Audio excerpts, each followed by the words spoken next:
El día de ayer, un día que va a quedar en la historia del Perú por todo lo acontecido en lo político, en lo social también, que se da en el país vecino. Y sobre esto vamos a estar hablando hoy, porque Perú tiene presidenta nueva, la primera presidenta que al mismo tiempo fue la primera vicepresidenta del Perú. Estamos ahora con Francisco Solares, analista internacionalista que nos está acompañando. Gracias, Francisco. Muy buenos días, muchísimas gracias por la Gracias por estar invitación. acá. Al mismo tiempo quiero saludar a Juan Carlos Gambini de la red colega y hermana ATV que está en Perú para contarnos un poco de lo que está sucediendo también allá y cómo está viviendo el Perú ya estas primeras horas de Dina Boluarte como presidenta. Así que te saludo, Juan Carlos, ¿cómo te va? Buen día. Muy buenos días, muchísimas gracias. Un saludo a ustedes. Gracias. Voy a comenzar contigo, Juan Carlos, para que me cuentes cómo amanece Perú, un nuevo día en el que seguramente hay expectativa por todo lo que sucederá. Sí, amaneciendo literalmente. Aquí son exactamente un cuarto para las 6 de la mañana de un día además feriado, tranquilo.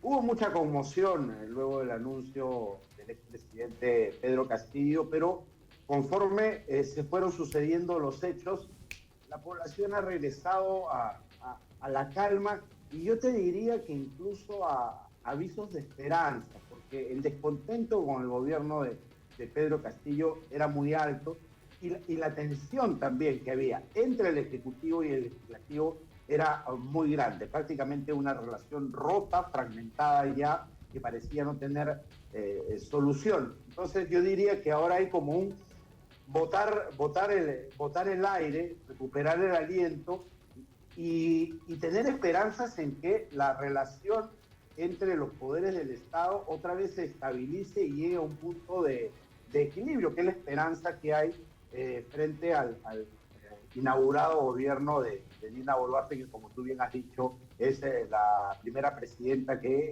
en 200 años de historia tiene el Perú. Así que será un reto doble, ¿no? Para dejar bien paradas las mujeres y para mostrar su muñeca política en los próximos días, que de seguro tendrá su primera prueba cuando se empiecen ya a barajar algunos nombres de quienes se integrarán ese primer gabinete, que seguro será la señal de por dónde irá su gobierno. Tomando en cuenta que uno de los puntos de inflexión en el corto mandato de Castillo, además, Juan Carlos, fue justamente este, ¿no? El cambio tan repentino y tan rápido de los ministros, 80 a lo largo de su gestión, de su corta gestión. Estamos con un analista internacionalista al mismo tiempo, Francisco Solares, que también nos está acompañando, Juan Carlos.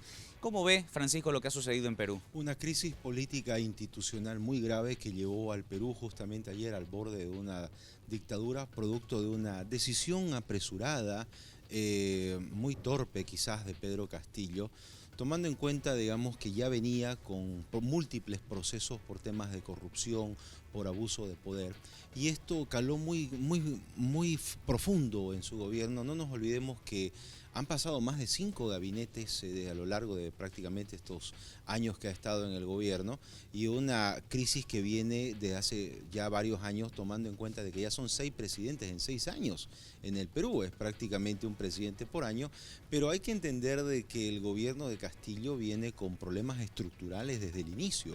Un gobierno con una debilidad parlamentaria, muy fraccionado, que ha tenido que negociar, y eso ha costado mucho el tema de la corrupción, y que bueno, ahora desembocó en lo que pasó el día de ayer, pero sobre todo la forma quizás escandalosa de haber salido del gobierno y haber sido detenido posteriormente, y que ahora, bueno, como dice nuestro analista que está al otro lado, Perú amanece con un nuevo día, quizá con una nueva esperanza, tomando en cuenta de ver qué es la decisión que va a tomar la presidente, porque hay muchas voces en el Perú que hablan de que debería haber un proceso electoral nuevo, porque mantener el mismo Congreso cargado de corrupción, cargado justamente de abuso, es más o menos continuar con la misma situación que dejó Pedro Castillo.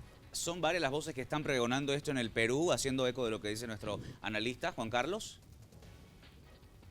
Sí.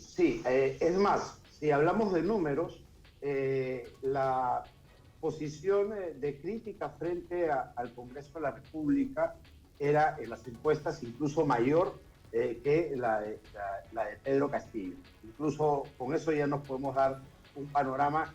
Y sí, pero yo creo que ahora, al haber entrado Dina Boluarte, al haber salido Pedro Castillo, eso de que se vayan todos, empieza a desinflarse un poco y a perder fuerza, porque creo que hay ya un acuerdo, incluso previo a esta situación, donde Dina Boluarte, que también tenía un proceso abierto dentro del Congreso, con peligro incluso de destitución y de suspensión, que finalmente en la semana previa quedó en nada, hacía prever de que ya habían algunas conversaciones entre las bancadas del Congreso y la propia Dina Boluarte, que ayer ha asumido la presidencia de la República, en la eventualidad de que se precipitara la caída de Pedro Castillo.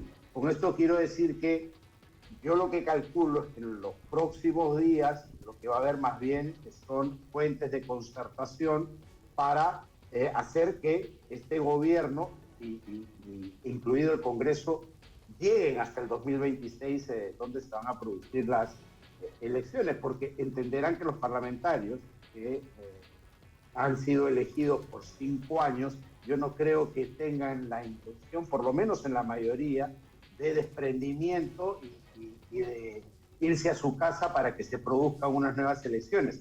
Y si estas se produjeran, el cambio constitucional para que se den tiene que nacer del propio Congreso de la República, que yo creo que, como repito, no tiene las intenciones de que eso ocurra, por lo menos en su mayoría. Ahora, más allá del histórico que pueda representar que Dina Boluarte sea la primera presidente mujer en el Perú, hay algo también que tiene que ver con Pedro Castillo y una situación que se repite, les pregunto a ambos invitados, porque hay algunos que se han animado a comparar lo que pasó con Pedro Castillo con el Fujimorazo a principios de los 90. Sí, además en el discurso fue muy parecido. Ahora, la habilidad para llevarlo a cabo de Castillo ha sido, como todo en su gobierno, bastante deficiente, ¿no? Porque, si me permites una especulación muy breve, esta ya es una opinión personal de lo que ha pasado ayer y por qué se dio.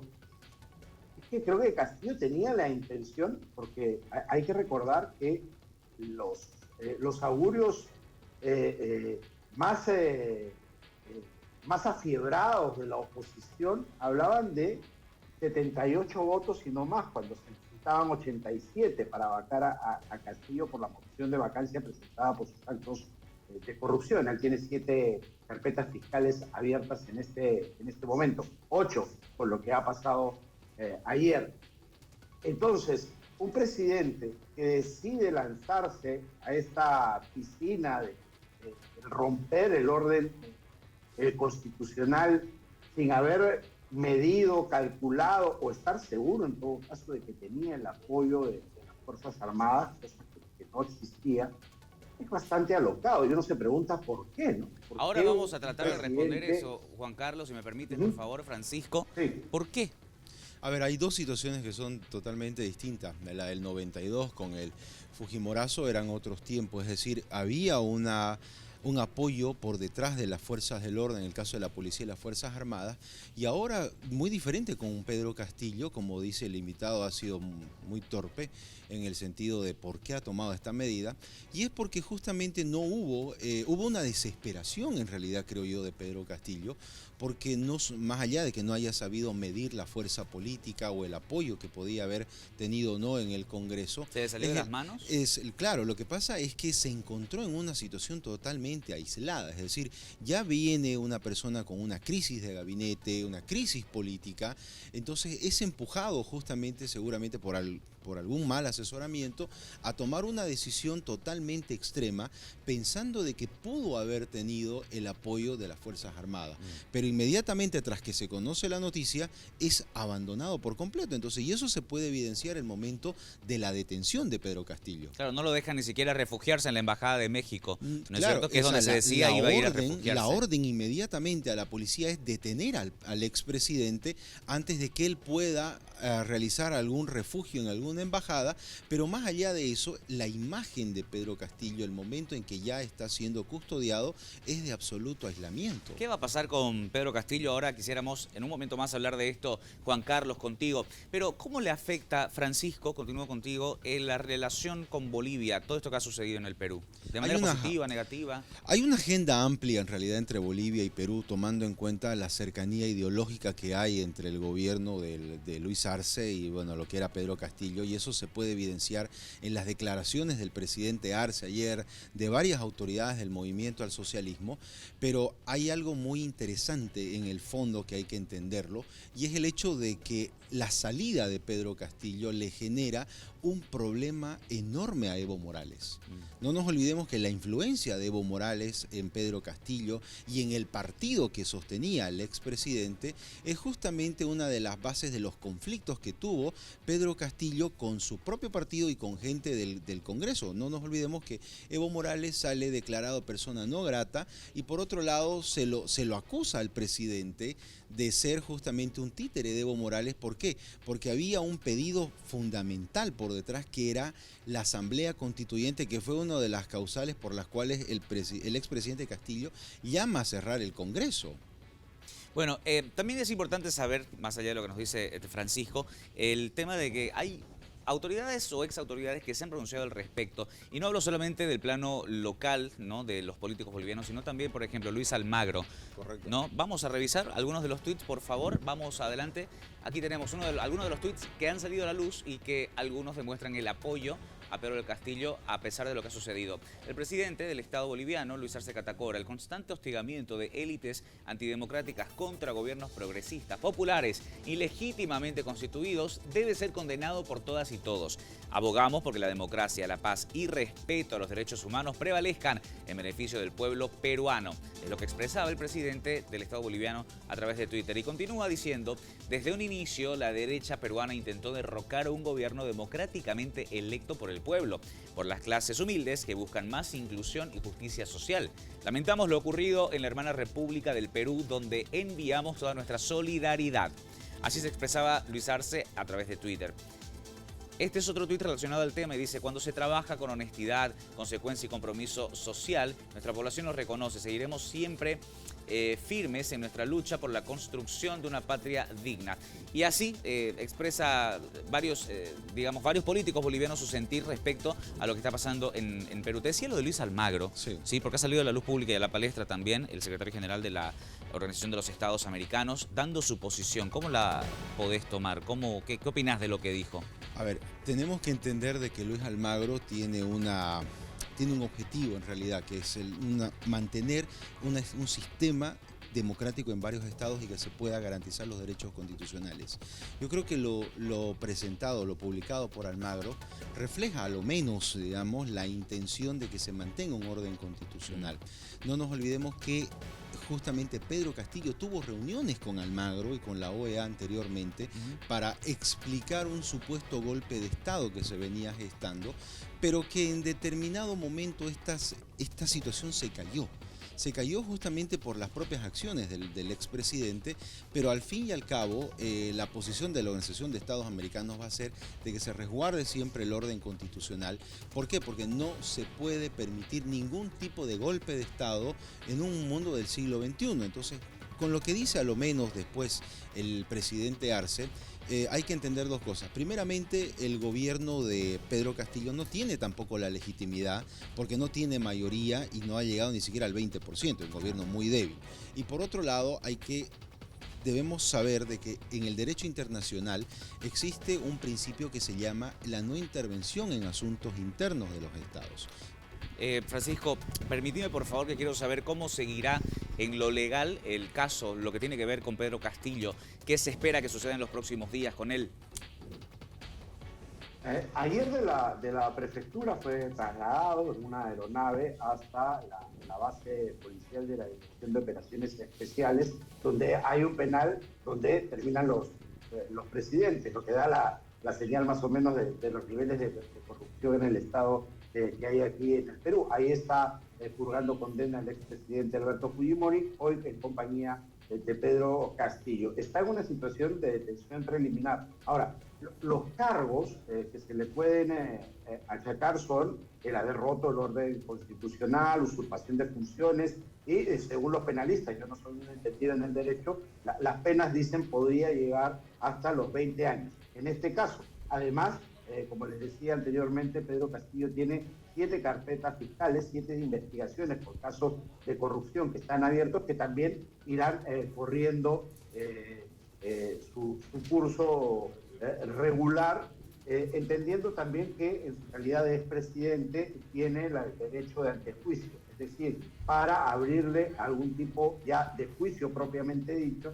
Esto tendrá que pasar por el Congreso, donde no creemos que haya mayores barreras para aprobar que sea causado judicialmente. Así que las cosas se le vienen bastante complicadas, porque además en la víspera, antes de que él tomara esta decisión inexplicable, por decirlo de alguna manera, había salido uno de sus principales colaboradores, que además había sido nada menos que el jefe de la Dirección de Inteligencia, Claro.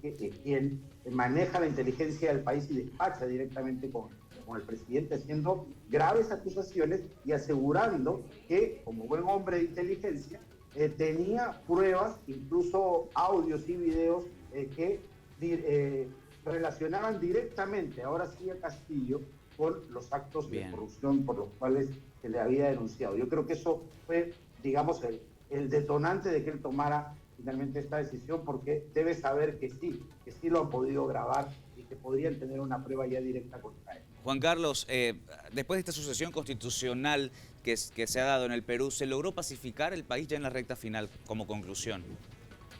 Ayer por la tarde y por la noche hubo en algunas ciudades, sobre todo en el sur del país, que es donde Castillo tiene mayor representatividad o tenía mayor representatividad, algunas marchas en favor del gobierno y en pro de que se cierre el Congreso de la República. Más allá de eso y algunas confrontaciones de partidarios y contrarios a Castillo frente a la sede de detención del expresidente, no ha habido más. Yo diría que hoy el país ha amanecido tranquilo, o está amaneciendo tranquilo recién. Además, como te digo, un día feriado donde hay poca actividad y ya la vida cotidiana se retoma normalmente. Juan Carlos, te quiero agradecer la amabilidad de haber estado con nosotros en nuestros noticieros y hoy en la revista El Día también. Un placer, un gusto y un saludo para ustedes y todo Bolivia. Gracias. Gran periodista peruano de la cadena ATV, que forma parte también de lo que es todo el engranaje de la Casa Albavisión, de donde formamos parte nosotros. Gracias, Juan Carlos. Francisco, lo mismo. Conclusiones finales. Una nueva etapa político-institucional en el Perú. Tiene que darse un fortalecimiento del sistema democrático. Esperemos que la nueva presidente tenga la cintura política para poder llegar a un acuerdo con el Congreso y tener un gabinete que le permita una estabilidad y un mejores días para el pueblo peruano. Y hay que ver, porque tiene que concertar con todos los partidos políticos y por otro lado tiene que recuperar la credibilidad institucional en el Perú. Yo creo que eso es importante. Bueno, te agradezco por tus opiniones y por estar con nosotros. Gracias, buenos días. Hasta una próxima oportunidad. 6:59, amigos, quédense aquí con nosotros. Charlie tiene algo muy rico que contarnos.